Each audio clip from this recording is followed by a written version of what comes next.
So you're here because you're retired, you have less than $1 million, or you're hovering around that amount, and you're thinking to yourself, do I need a sophisticated estate plan? Does it even make sense for me to have a sophisticated estate plan? Well, today we're going to cover exactly that. We're going to go through a checklist of some of the basic needs in your estate plan, as well as cover what specifically they are. But first, I'm Robert Martin. I am a partner and a chartered financial consultant at Zenith Retirement Planning. And so now that you know who I am, let's get into it. Even if you're retired and you have less than $1 million in assets, it's still an absolutely great idea to have a basic estate plan set up with some layers of sophistication. Even if you had $250,000, $500,000 worth of assets, whether or not you should have a sophisticated estate plan depends entirely on your goals. Entirely on your goals. And if you have the right goals, then it absolutely makes sense, even if you had less than $250,000, to have a sophisticated estate plan. But there's a couple things that can be included in your estate plan, starting with your will, the most basic piece of paper that outlines where you want your money to go, how your assets are going to be distributed, to whom. The second one that's kind of like a will is called a trust. Now, there's many types of trusts, but in a nutshell, a trust can give you a greater degree of control over the money and assets and properties that you've accumulated. And there's some special rules that can be put in there. Some help avoid probate, which is the legal process where assets get passed on after someone dies. Now, that probate process can be very expensive, very time-consuming, months, if not years. It can be avoided if you have the proper trust set up. A trust can also be helped to give your money to a charity when you pass on. It could be used to help take care of children that have special needs with specific instructions and detail that will be helpful for that special needs child. Or even if you want to set up a special trust for children or grandchildren who don't have special needs, it can still be very helpful for outlining in detail how specifically the money is going to be distributed.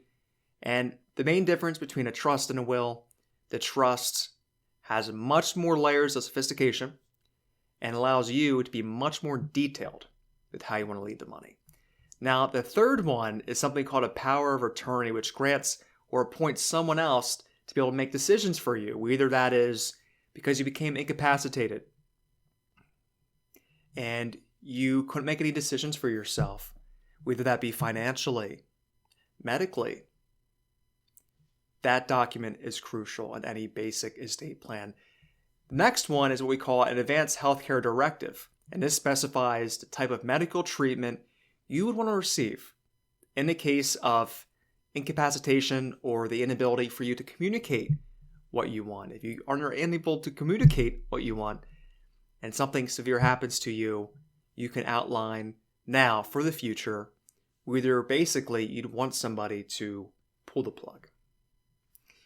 And the last one, and it's probably one of the most important and one of the most simple ways of setting up your estate plan, is on all of your accounts, your retirement accounts, your brokerage accounts, your annuities, your bank accounts. You can have beneficiaries designated by simple form on all of those accounts.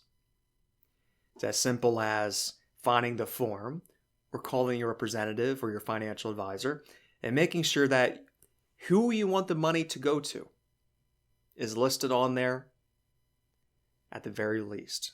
You don't even have to put social securities or date of births on there. It is highly suggested that you do. But at the bare minimum, have the names and the percentages that you would like to be distributed. Now, with that said, those are the most common and the foundational parts of an estate plan: your wills, your trusts, your power of attorneys, your healthcare directives, and having the right beneficiary designations. Now, it's very important that you not just review this with your financial professional, but you review this with your estate planning professional. Review this with your CPA too if there's any tax implications for those documents. It's really important for you to have a team. Here at Zenith, we have to have a team, otherwise we'll be unable to effectively serve our families. That's why we have to have our in-house CPA, our in-house estate planning attorney. It's crucial at this point of your life to have that as well. Now, with that said, please share this video, share it with a family member or a friend, subscribe below, even hit the thumbs up if you like it, hit a thumbs down if you don't. But regardless, we look forward to seeing you on the next one.